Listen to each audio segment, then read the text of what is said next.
palio di Piancastagnaio abbiamo sentito le sue parole, un palio che la emoziona anche e soprattutto per l'età dell'artista, del pittore. Mi emoziona per la bellezza, poi questo è la bellezza di questo palio, come ho detto, un palio fresco che dà l'idea veramente con dei tratti così giovanili di fuga eccetera, fatto da un pittore che ormai ha l'età di 95 anni.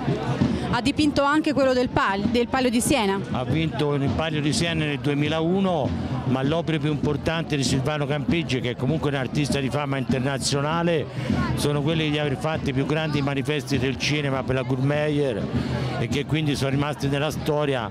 È stato fatto addirittura una mostra a New York al Museo Lincoln apposta per questi manifesti, poi questo museo è stato trasferito nelle più grandi città d'Italia, compresa la Sala Blu di Firenze nel palazzo pubblico di Firenze. La cosa importante, anche io mi sono dimenticato a dirlo, è che è uno dei pochi autoritratti che sono esposti nella Galleria degli Uffizi di Firenze, e questo è il significato di quest'uomo dalla grande capacità, versatilità ma anche umanità. Quindi, tutto pronto per il palio? Tutto pronto per il palio.